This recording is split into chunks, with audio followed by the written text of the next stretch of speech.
आज के इस वीडियो में रासायनिक अभिक्रिया एवं समीकरण कक्षा 10 के रसायन विज्ञान के प्रथम चैप्टर को हम लोग पढ़ेंगे। सबसे पहले जानेंगे रासायनिक अभिक्रिया के बारे में।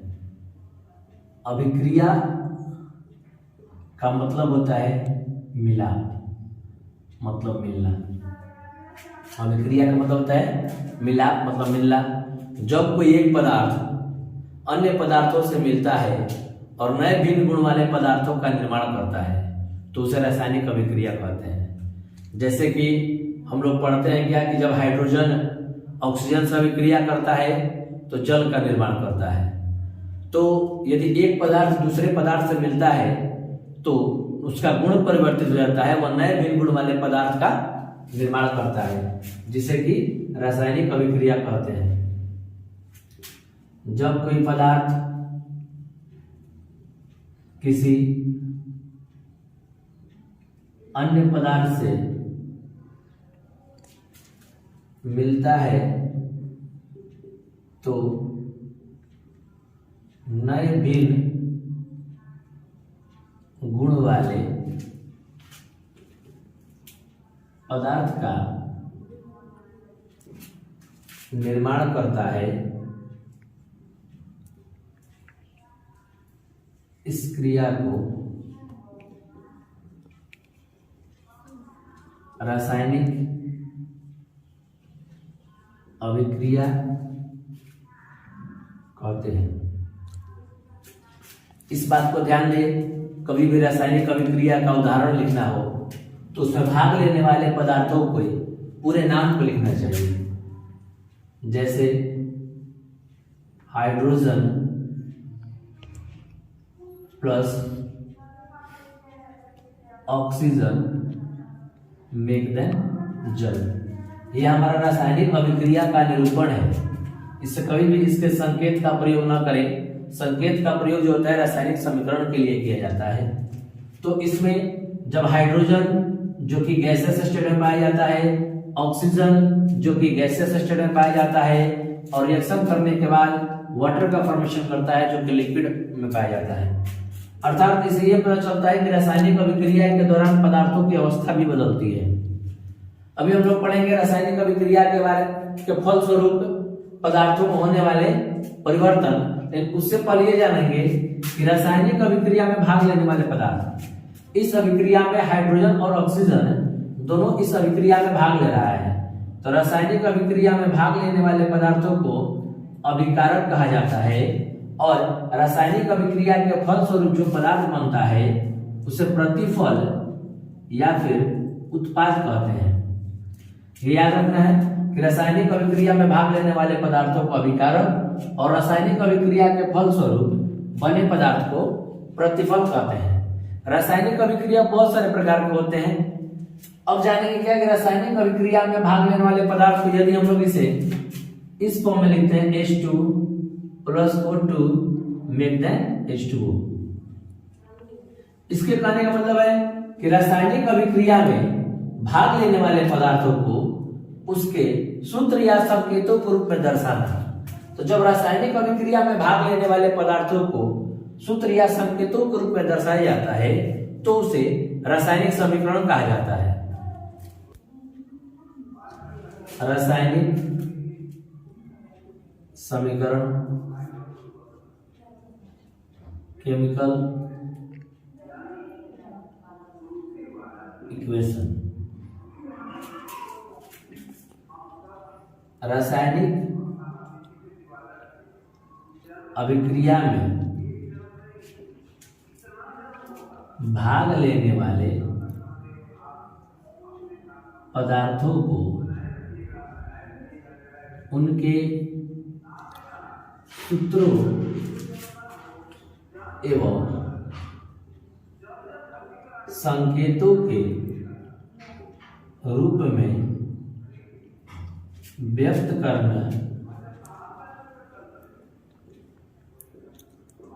रासायनिक समीकरण कहलाता है। जैसे हम लोग क्या लिखते हैं H2 plus O2 make then H2O। ये हमारा रासायनिक समीकरण है।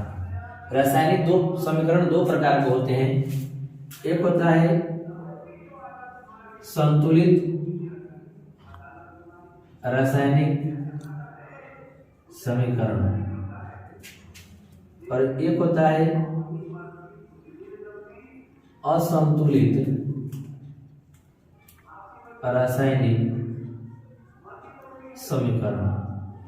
इसके नाम में यह संतुलित, इसके कहने का मतलब रासायनिक अभिक्रिया में भाग लेने वाले पदार्थ अर्थात अभिकारक और प्रतिफल दोनों में पाए जाने वाले कुल परमाणुओं की संख्या जब एक समान होती है तो उसे संतुलित रासायनिक समीकरण कहा जाता है। एग्जाम्पल को समझेंगे C+O2 मेक देन CO2। इसमें एक कार्बन परमाणु है अभिकारक में, तो प्रतिफल में भी एक कार्बन परमाणु है, जबकि ऑक्सीजन के दो परमाणु है अभिकारक में, तो प्रतिफल में भी ऑक्सीजन के दो परमाणु होते हैं। मतलब रासायनिक अभिक्रिया में या रासायनिक समीकरण में अभिकारक में उपस्थित परमाणुओं की संख्या प्रतिफल में उपस्थित परमाणुओं की संख्या एक बराबर होता है, तो उसे संतुलित रासायनिक समीकरण कहा जाता है। और दूसरी तरफ असंतुलित रासायनिक समीकरण इस एग्जांपल में समझते हैं। H2+O2 make then H2O। Hydrogen का दो परमाणु है, यहाँ पर भी हाइड्रोजन के दो परमाणु है, जबकि अभिकारक में हाइड्रोजन के दो, ऑक्सीजन के दो परमाणु है, यहाँ पर ऑक्सीजन के एक परमाणु है। अर्थात अभिकारक और प्रतिफल में उपस्थित परमाणुओं की संख्या में अंतर है, इसलिए इसे कहते हैं असंतुलित रासायनिक समीकरण। असंतुलित रासायनिक समीकरण को कंकाली समीकरण भी कहा जाता है। और यदि किसी अभिक्रिया को हम लोग पूरे शब्दों के रूप में व्यक्त करते हैं तो उसे शब्द समीकरण कहा जाता है। अब जब कोई रासायनिक अभिक्रिया होती है तो पदार्थों में किस प्रकार का परिवर्तन होता है? तो जब कोई रासायनिक अभिक्रिया होती है तो सबसे पहले हम लोग अभी समझें क्या, अवस्था में परिवर्तन। इसका सिंपल सा एग्जांपल आप लोग समझेंगे। उसका स्टेट में चेंज क्या होता है कि हाइड्रोजन एक गैसीय स्टेट में पाया जाने वाला पदार्थ है, ऑक्सीजन भी गैसीय स्टेट में पाया जाता है, और जब दोनों रिएक्शन करते हैं तो लिक्विड स्टेट में हमें वाटर प्राप्त होता है। मतलब जब कोई पदार्थ रासायनिक अभिक्रिया करता है तो अभिक्रिया के बाद उसकी अवस्था में परिवर्तन हो जाता है। दूसरा है चेंज इन कलर, रंग में परिवर्तन। हम लोग नॉर्मल पढ़ते हैं कि कोई यौगिक किसी दूसरे तत्व द्वारा विस्थापित होता है तो उसके रंग में परिवर्तन हो जाता है। हम लोग सामान्य तौर पर देखें तो हमारे घरेलू भोज्य पदार्थों में यदि हम लोग बात करें तो एक दाल है, जब हम भोज्य पदार्थों में दाल को अपने थाली में लेते हैं और उसमें नींबू या दही की मात्रा को डालते हैं तो जो दाल का रियल पीला कलर जो होता है डिस्कलर हो जाता है। उसके कहने का मतलब क्या है कि नींबू में पाया जाने वाला अम्ल दाल के साथ अभिक्रिया करता है, या फिर दही में पाया जाने वाला अम्ल दाल के साथ अभिक्रिया करता है, मतलब उसके रंग में परिवर्तन करता है। तीसरा हमारा है अवक्षेप का बनना। अवक्षेप का बनना कुछ ऐसे रासायनिक अभिक्रियाएं होती हैं जिसमें अभिक्रिया होने के बाद कुछ विशेष पदार्थ अवक्षेप के रूप में रह जाते हैं। कोई भी चीज का फॉर्मेशन जब करते हैं कुछ उसका अवशेष उस बर्तन पात्र के नीचे बैठा रह जाए, उस स्थिति को कहा जाता है क्या, उस रासायनिक अभिक्रिया के दौरान अवक्षेप का परिवर्तन हुआ। तीसरी बात करते हैं, चौथी ताप में परिवर्तन। ताप में परिवर्तन जब सामान्य तौर पर रासायनिक अभिक्रिया कराई जाती है तो उसमें हम लोग क्या पाते हैं कि ताप में परिवर्तन होता है। जैसे यदि हम लोग चूने को पानी में डाल देते हैं तो कुछ देर बाद उसके रंग में भी परिवर्तन होता है, उससे गैस भी निकलता है। एक क्वेश्चन नंबर है गैस का उत्पन्न होना, मतलब गैस भी निकलता है चूने को जब पानी में डालते हैं। उसके साथ साथ देखते हैं क्या धीरे धीरे पानी जो है चूने का उबलने लगता है, अर्थात जब चूना पानी के साथ रिएक्शन करता है तो उसके ताप में भी परिवर्तन होता है, गैस में भी परिवर्तन होता है, उसके रंग में भी परिवर्तन होता है, उसकी अवस्था भी बदलती है। सामान्य तौर पर देखें तो एक ऐसा एग्जांपल है जब बहुत सारे उसके टर्म मिल जाते हैं। अब हम लोग अगले वीडियो में रासायनिक अभिक्रिया के प्रकार के बारे में जानेंगे, जिसमें सबसे पहले जानेंगे संयोजन अभिक्रिया, संयोजन या संश्लेषण, फिर वियोजन या विघटन, वियोजन या विघटन, फिर वैद्युत रासायनिक अभिक्रिया, उसके बाद हम लोग पढ़ेंगे एकल विस्थापन अभिक्रिया। अगले वीडियो में इन 4 अभिक्रियाओं के बारे में, इनके उदाहरण के बारे में और इसको कैसे एग्जाम में लिखा जाता है, एक दूसरे से कैसे रिलेट करते हैं, उसके बारे में हम लोग पढ़ेंगे।